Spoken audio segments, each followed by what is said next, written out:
everyone? Welcome to the Raw Report, episode 24. I am your host, Jerry, along with my co-host, Santana, and the Bolivian Siberian, straight out of Fairfax, VA. Andre Perez, baby, has joined us today at the Raw Report. But before we get started, guys, make sure you hit the like, the subscribe button, drop a comment, hit us up on IG at Raw Fantasy Sports. So today we're going to get into the nitty-gritty, another part to our fantasy football season, and we're going to go ahead and kick it off with the top 10 running backs for fantasy football season. And I believe first dibs goes to you, Bones. All right, so let's get right into it, okay? I'm going to go ahead with Christian McCaffrey. Why? Plain and simple, running offense. With that revolving door circulating the quarterback situation over there, it's very clear that Christian McCaffrey is going to be the focal point of this offense. And everybody knows how last year when he got traded to San Francisco, he became number one option in fantasy. Now, this man does not only give you 8 rushing touchdowns in an offense that he barely knew and learned, but he's also a receiving threat. So, in my mind, he's a top option in the first round. You can't miss him. Speaking of which, I mean, he runs hard. He can catch the ball, and one of the things that Bones mentioned, which is very important to note, is that quarterback play. It's not solidified. Brock Purdy still has a lot to prove. So, what does Coach want to do? Run the ball, dump the ball, and with the full offseason, OTAs, practices, drills, he's only going to get better. He's 27 years young. Sky's the limit out there in San Francisco. I'm ready to see him get back to RB1 unquestioned territory. He's definitely RB1. Christian McCaffrey is going to do some damage out in San Fran. He's going to have his production, as Andre mentioned. The quarterback situation is unclear and uncertain. The coaching staff is very insecure about their starting quarterback right now. So that leaves McCaffrey to be the workhorse this season, guys. So if he can stay healthy, he is going to be a solid RB1 entirely for the fantasy rankings. We're going to go ahead and move to the number 2 pick. And I believe that's you, Andre. First, I wanted to thank my Raw brethren for joining. Raw. Such an illustrious podcast, such an illustrious league. It reminds me of the olden days. And that said, my second pick in the 2023 fantasy RB draft rankings is Nick Chubb. Now, Nick Chubb, he proved himself, proved a lot of doubters wrong. He had Kareem Hunt back there, vulturing some touches, some short yard gains, even some dump-off passes. People said that Nick Chubb couldn't catch a pass, and he was catching. He has some production there. Now, guess what? Kareem Hunt's gone. And not only that, but even a bigger story, Deshaun Watson has a full season, off-season, preseason, whatever season, the final season, he is gonna put in work. And when you have someone like Nick Chubb to back you up, I think that tandem is gonna be up there, top 3 in rankings in QB, RB, and then we'll see how what wide receiver pops out of there. Could be Coop. They have a lot of weapons, and they'll get better. I wouldn't be surprised if they give the Baltimore Ravens a run in the AFC North. I don't see anyone else out there. Yeah, that goes. It's not a bad pick because Nicholas Chubb, who was on my roster last year and helped me win a chip, is definitely worth a first-round pick. I mean, can't argue with that there. Yeah, I got to agree with that. They're due for a standout season, a breakout season. Deshaun Watson is looking for redemption out here. Obviously, he has a smart quarterback in front of him. So I see him taking all the production. As you mentioned, the backup is gone. And I definitely see him getting perhaps 1,200 yards this season. And let's see what happens in Cleveland, man. They're going to give a lot of people a run for their money. I think there might be a Trojan horse, but you never know. It's a 50-50 shot in my book. All right, so for the third pick, I'm going to go ahead and pick one of my favorites from last season, and I think I'm going to ride with him again this season. and that's going to be Austin Eckler. All right, so they have an amazing team out there in Los Angeles, and I see him doing work. I know that he's a bit unhappy about his contract situation. He's about to make $6 million out there, which is not much in the running back market. But as you guys know, there's been complete mayhem as far as, you know, the salary cap and you know, whatever running backs are valued now these days. It just seems like the owners have moved on from the hysteria revolving around running backs and their high output. And it seems like those days are over. We've seen it, especially with my Philadelphia Eagles stacking up 3, 4, even 5 running backs to rotate them throughout an entire game. So I know he's playing with a low, low salary, but we'll see what happens because they have an amazing team out there. Yeah, they do. I mean, it's a great team. Justin Herbert just got paid. They still got weapons on the outside, wide receiver. You know, we'll see what happens, but you know, he said verbatim he felt like he got slapped in the face when he approached the Chargers front office for a contract extension, which he already signed in 2020. So entering that last season of this contract extension, when the running back market is so lucrative right now, and you know the power is in the front office right now. So if he has that great season, you know you could see him being a top 5 paid running back at the start of next season. But yeah, he is deserving of the 3 spot, Jerry. Accurate pick, my friend. Knows very well. I can't stand agreeing with these guys. Can't stand Jerry. I can't stand Andre, Kurt Angle, Paris. Can't stand neither of them. But they make you love us. Points. Did you compare me to Kurt Angle? I'm honored and bewildered. I'll let you look that up in the dictionary afterwards. I'm gonna leave it at that. But yeah, all those 3 guys that were mentioned, my pick and CMC, Nick Chubb, Austin Eckler. Wherever you guys are going to be, you know, to the fans, picking any one of those 3 guys, if you hold the number 1 pick, they're worthy of that. All 3 of them, right? No, that's pretty much up to you. But with the 4th incoming now, it's another man that could very well deserve and be a number 1 overall pick, depending on your preference. And this is Saquon Barkley. Nice pick. That's a nice pick. Saquon Barkley was a beast, straight from Shaolin Island. You know, this man had double-digit touchdowns last year, right? He had 10 receiving touchdowns. 10 rushing touchdowns, and a few receiving there on the side. Definitely, a Swiss Army knife of a running back to have. He's liable to get you points rushing, receiving, and he's basically RB1, RB2, and RB3 out in New York. You can't go wrong with Saquon Barkley if you're picking there. Sorry, I don't know if I was frozen from just you know the audacity that you had, that you actually agreed with us, or me for once, as the Bolivian Siberian and hailing from the great country of Peru. Your arroz chaufa is not that bad, but anyway, I agree. Saquon proved a lot of people wrong. You know, after his major injuries, you know, being kind of left out of like that top tier once he had that one breakout season, but he kicked ass last year. 26 years young, man. He's still got a lot left in the tank. If anything, his best days are ahead, in my opinion. I'm not a big fan of Daniel Jones. Daniel Jones still doesn't command that offense, prone to a lot of mistakes. They're gonna ride Saquon heavy. So I could see him be RB1 as well, as long as that offense clicks. Defense doesn't stops the ball. They'll be good. They'll be all right. Yeah, I'm also not the biggest Daniel Jones fan out here, and I certainly believe that Saquon is gonna pick up the scraps behind whatever Daniel Jones doesn't get done, which is pretty much everything. And we all know how Philadelphia Eagle fans hate the New York Giants. Shout outs to our main man X.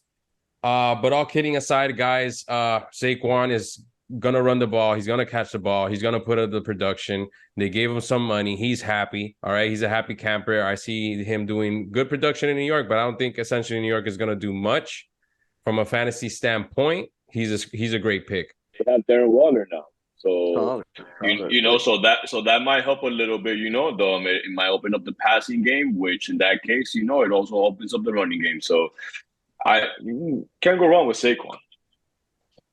No, you can. I feel like he's a safe pick. Last year, picking him high turned out to be a blessing for a lot of people.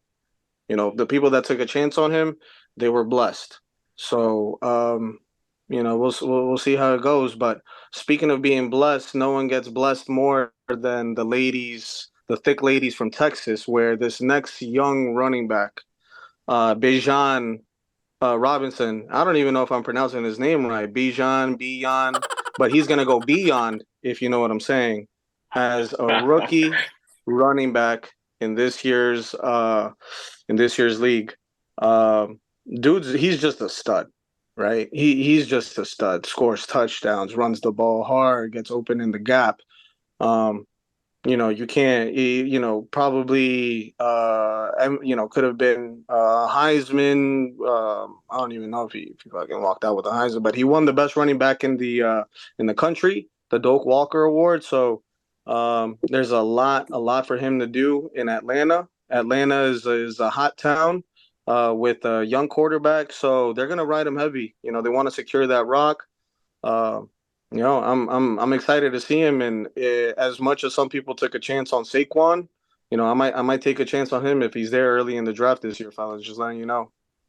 Wow, Yeah, I guys, am surprised. you know that I'm not big on draft picks. All right, I don't like to put my bets on unproven talent.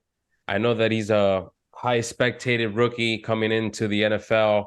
It seems like he's very promising. I think it's unfair to compare the collegiate, level to the professional level. So we'll see what he has in store. I think that at number 5, I'm gonna go ahead and disagree with your pick, Dre.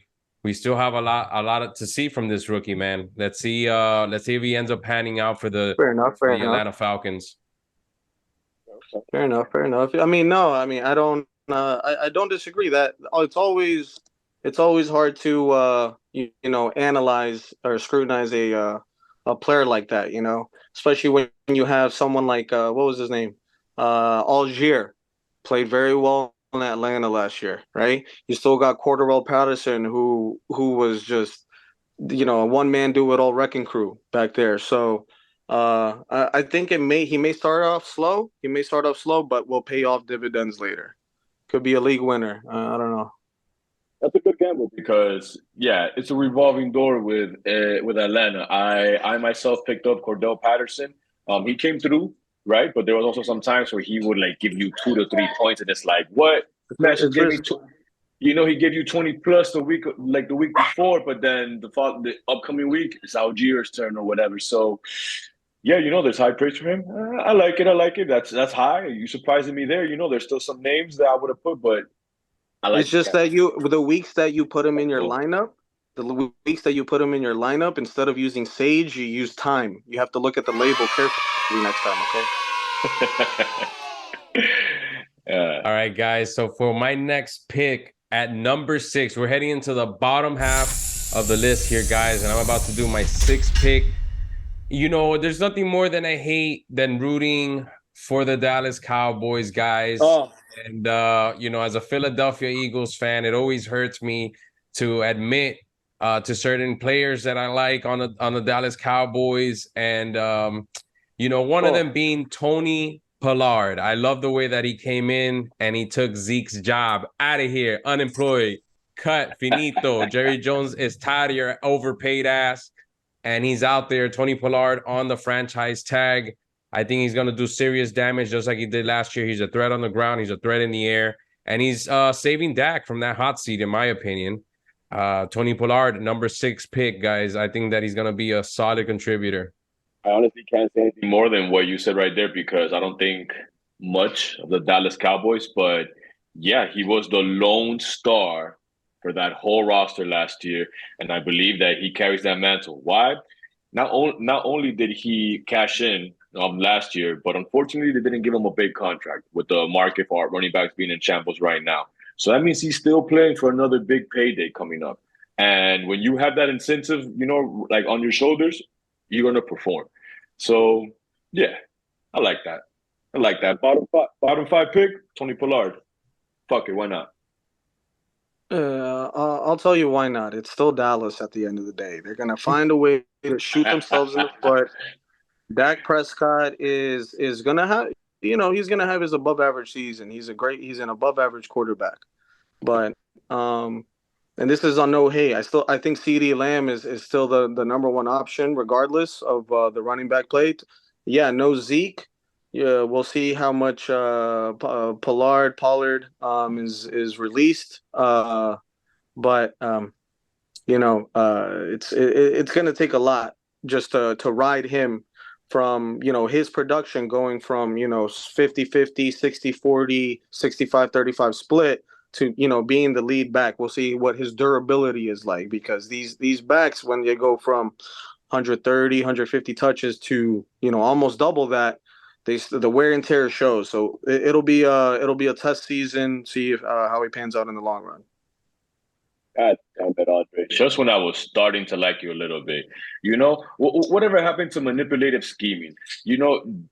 Jerry, who we play against, is high on Tony Pollard. You fucking agree with him so he can pick him, and so the rest of the other good running backs are available for us. But now you got him doubting that. Oh, why put Tony Pollard this high up?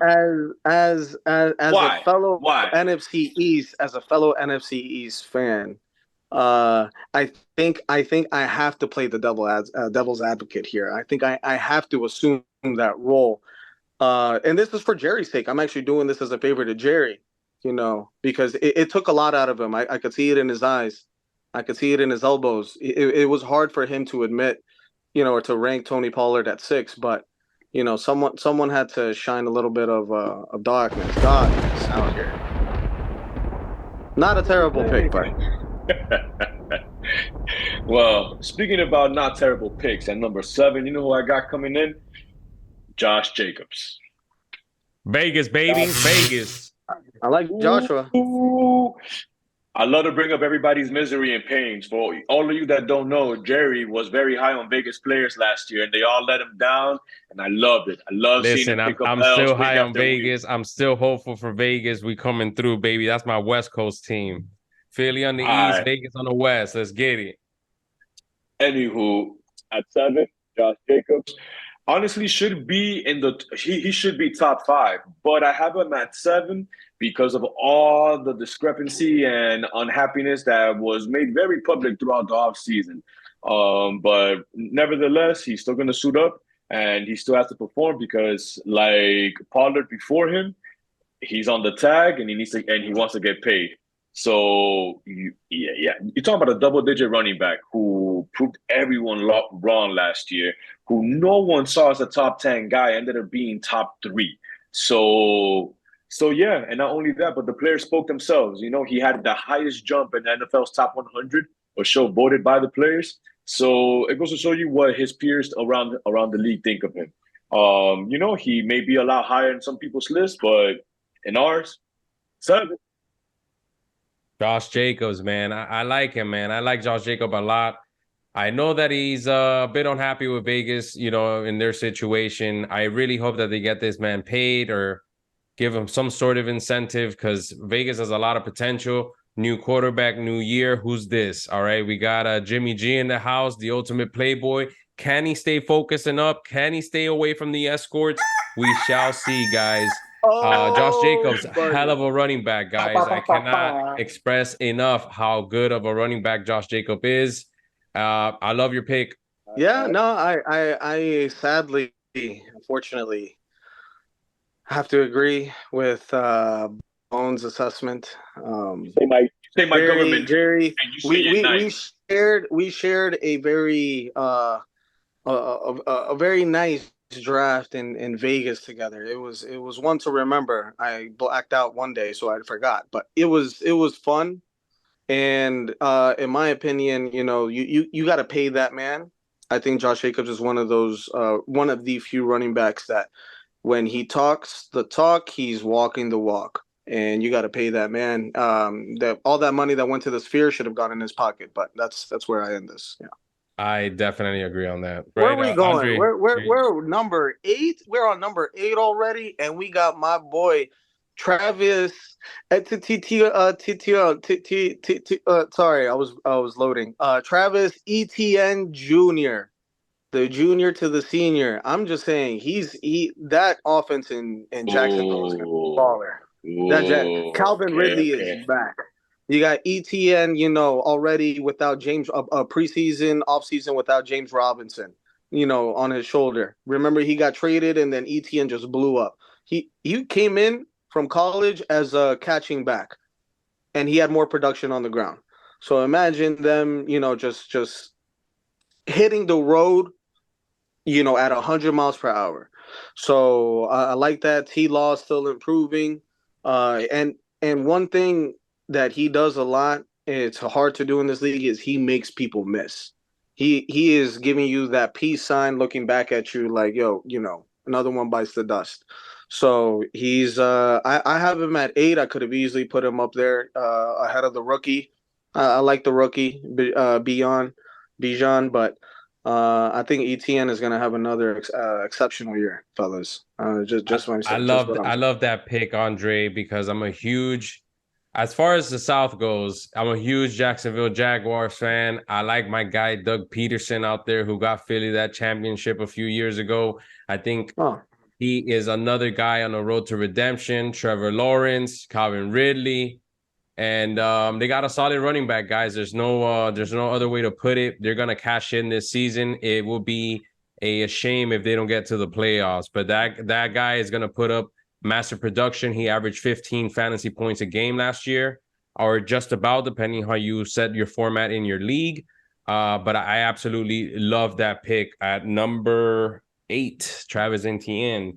And yeah. I'm gonna go ahead and go out here. And I know this guy has dropped a lot, but it's because he has so many miles on him. It feels like this team is definitely riding him to the ground, and it's an unfortunate time right now because like we mentioned before, the whole value of running backs is on the decline. But I'm gonna go ahead and pick my guy Derrick Henry. Even though I'm a little bit insecure about his offensive line this year, it just seems like Tennessee is just like all over the place, guys. I don't see them doing a lot from a regular season standpoint. But Derrick Henry will be that guy to get the workload, I feel, and he's definitely a safe bet when it comes to fantasy points. If you can stay healthy, I think you can ride that wave consistently for the rest of the season. All right. Okay. I like the gamble, but you know what? You know how to draft. And if you have a great plan, if you have a great RB2 on your roster, Derrick Henry is a great pickup because he's going to be the main focus for the first half of the season. It's the second half of the season that you worry about. But if you draft correctly, that could be. Yeah, I mean he could be a very complimentary RB2 on some teams, but depending on your draft scheme, if you go, especially ours where we're PPR, wide receivers are premier now, and running backs like Derrick Henry, like just alluding to what Jerry said, the miles are out there. He's giving a 99 Corolla for his run for their money. Um, so you have nobody behind him though. That's still a good thing. You have nobody behind him on the depth chart. They just This is signed it. DeAndre Hopkins, my brother from another mother, if you will. So we'll see if it's Tannehill or Malik Willis steps in, but Malik also runs the ball. Maybe they do some wildcat schemes with Malik, and then he dumps it off to Derek. We got a little RPO. We'll figure it out. But I like Derrick Henry still in the top 10 because his production may go down a little bit, but it's still above the bottom 50% of the RBs. And he could end up in the top 5, and prove us all wrong. I'll come back to this video and slap myself. That's fine. I know when to own up to it. We'll hold you to it, Andre. Ah, shit. I have a bigger gamble than the ones that you two should put out. So I like the gambles on ETN and Derrick Henry. But I'll go with Jonathan Taylor. Oh, okay. All right. Last year, didn't do much, right? Didn't do much, was shut down, and now and now out of nowhere he requests a trade, and now there's reports saying that he's not healthy, and his agent is saying he's ready to hit the field. But whatever the case is, this is a premier talent, a year removed from 18 touchdowns, 18, almost 20 by himself. So wherever he ends up, whether it's the Colts or whether some mega trade goes down, this man's going to produce because he is looking to get paid. And like I said before, with the other guy that I was mentioning, in Josh Jacobs, when you have that incentive to get paid, you're gonna show out. So that is my gamble to round out the top 10 picks. I gotta say that Jonathan Taylor pick is it's a big risky. There's a lot of uncertainty out there with the Colts, especially with their quarterback situation. Oh man, I guess I half agree with your pick there, Bones. We got to see what the guy has in store. I believe he suffered an injury at the end of the last season, right? Let's just hope he recovered from that. Right, but I'm not too sure about that pick. I don't know with JT anymore. In 3 out of my 4 leagues, I traded for this man. I gave up in one. I gave up Nick Chubb. It wasn't a raw fantasy sports league or NPR league. None of that. It was an outside league. I traded Nick Chubb, Kareem Hunt, and I forgot who else, but I got back JT, right? And Miles Sanders. Miles Sanders ended up popping off. But anyway, the point being is that man let me down. He let me down. I was he definitely did. He definitely did. And guess what? Guess what else? A few hours ago, it's just released that he is away from the team for personal matters. Just so happens that he's still on the PUP list. And just like, when kids back in elementary school said, hey, spell cup, or what is it? I cup backwards, You know what I'm saying, right? It's like ICUP, he fooled me. Okay? I was the fool. So I'm not happy. I'm not trusting him. You put him at 10, I put him at 10,000. So that's it's my 15 cents. No, I can't be mad at that. Can't be mad at that. Good day, sir. I said good day. Well, as we wind down to the bottom half of the show, we're going to hit you with a bonus round of 5 more picks. With the first pick of this bonus round, guys, just for fantasy football fans out here, we're going to go with my man Andre over here, straight out of Fairfax, Virginia. What's the first pick of the bonus round? I'm riding that rookie train, baby. I'm riding that rookie train. Choo, baby. With that Jahmyr Gibbs. Jahmyr Gibbs from GT, Georgia Tech, goof turds, as I like to call them. Every time that they ran that triple option for several years against FSU, it warmed my heart because everyone knew what they were going to play. They got away from it. He had a lot of touchdowns back in high school. He had a lot of touchdowns in Georgia Tech when he started. Then he goes to Alabama, and he's on the Crimson Tide, baby. And what do? They run that rock, baby. So I'm heavy on the Jahmyr Gibbs train. We'll see how he does in Detroit. You got Jared Goff, who I like Jared Goff. He is, to me, he can win you a league if he does what he does, and he has those like 30-plus point games. Even he has those 12 to 15 once in a while. He's still a solid option. I like the squad, high-powered. The NFC North, there's no more Aaron Rodgers in the Packers. They go to the playoffs. Jahmyr Gibbs could win you the league. Boom, mic drop. You sound like Brittany Renner talking about these rookies. Listen. I've heard that name, but I have to plead the fifth. I've heard that name. You better expeditiously. Yes. Listen, guys. I don't know much, but with my next bonus pick here, I'm gonna go with my man Aaron Jones, because just like the uncertainty that there is in Indianapolis, I believe the same uncertainty is going on with these guys here. So Aaron Jones is going to take over the workload. There's no other ways to put it. I'd be surprised if he takes a hit in his production unless, there's a big injury that goes on. The Packers are different. It's a different year. I have no confidence in the quarterback. I'm going to be honest with you guys. But Aaron Jones can be a solid pick for your fantasy production, guys. So we've seen it before, and I have a feeling he's going to do this again. Right. Okay, all right. My pick is coming. My pick is in a winning situation. Is Joe Mixon, and Nice. and that could be an early little steal. That's because of Joe Shiesty. We don't know how severe that injury really is. It was non-contact, didn't look good. They're downplaying it to a calf injury, but they're still optimistic about week 1. But you know what I'm optimistic about? Joe Mixon getting the rock. So I would get that, a nice strategic pick. You just got to play it until Joe Chicey's back because then production will go down a bit with him throwing the ball more often when he returns. But yeah, I'll take Joe Mixon as a bonus pick.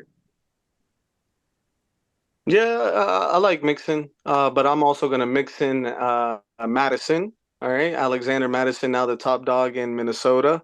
Super high-powered offense. You know me. I'm offense, baby, offense. No more Dalvin Cook, 3 down back, high-powered offense. You got one of the best, if not the best, Justin Jefferson out there. There's a lot with the tight end that they picked up. Well, what was it, Hawkinson, right? They picked up Hawkinson. So there's a lot. I know that there was reports that he was dealing with a lower leg or lower body injury last week or earlier this month, but nothing that he can't shake off. And he was the premier handcuff to Dalvin Cook. Or in overall fantasy, and whenever Dalvin went down, Madison produced. So it's time for him to shine. With the final I don't care pick, if you agree, Bone. with the final pick of the show here, and just to wrap up the running backs, I'm gonna hit you with a sleeper here that a lot of people aren't talking about enough, in my opinion. And with the additions that they've made to their offensive line, I'm going to have to go with my counterpart out in Philadelphia, and that's Pittsburgh. Najee Harris, he's going to be utilized heavily in the run game this year, and I firmly believe he's going to be back in RB1 conversations. It wasn't an impressive season last year, but this year is a different story out in Pittsburgh. So Najee Harris will be a solid contributor both on the ground and in the air. I'm not sure too much about that touchdown production, but he's definitely going to get his receptions, which is big in PPR leagues. And, I'm going to wrap that up with my last pick of Najee Harris, even though I'm not the biggest Pittsburgh fanatic either. Solid pick. A year removed from balling, so yeah. They did have like the worst offensive line. So any improvement to that line is gonna help his production. Hopefully quarterback play improves a little bit. You have a long tenured, rock solid head coach. Maybe gave him good pep talk and said, "Hey, we got to count on you, young man." So he takes those words to heart, and he could have that year. Jerry, I agree with your assessment. Yeah. And before we get out of here, guys, final thoughts. Dalvin Cook to the Jets, Zeke to New England with Belichick. All right. Bones, take it away. Take it away. You have tenure here. I'll let you first, of course. Bro, best case scenario for Zeke, he's used in all goal line situations, right? My man's gonna have 4 carries for 3 yards because one of them is gonna be negative, but they're all gonna go for touchdowns. That's what I see out there. And Dalvin Cook actually, that's a gamble because Aaron Rodgers, as you know, is there to throw the ball. And Breece Hall, who was a stud for them just last year. So I don't know if you have RB1 production, let alone RB2, but he definitely will be out in open space. And who knows, he might be productive or it might be a Jets dumpster fire, which is what I'm truly hoping for. Ooh. Hot words, baby. Those are fighting words. I don't know. Wednesday. Yeah. I mean, here, you know how the infamous Zeke with the cereal, right? All he's gonna be doing, he's trading the cereal for clam chowder, baby. That's it. But Yuck. but he is no longer a highlight Zeke. He's twilight Zeke. I used this phrase before. I'll use it again. His prime days are behind him. Ramondre Stevenson commands that running back room. Zeke, could be a great mentor, could get some goal line work, some short yardage work, but I would also be surprised if he has more than a 25-30% share of that running back by the end of the season. And Dalvin, hey, you mentioned Aaron Rodgers. You mentioned he'd like to throw the ball. Aaron Rodgers had basically no wideouts for a couple years, until that new kid last year started blowing up. They started playing better, but Aaron Jones still produced. A.J. Dillon for a little bit there also produced. So Dalvin, Brees, good little combo out there. I like the Jets finishing second to the Dolphins. I see you, Bones, looking at me like that. Yes. I still think the Dolphins are the number one team in the AFC East. So we'll let you.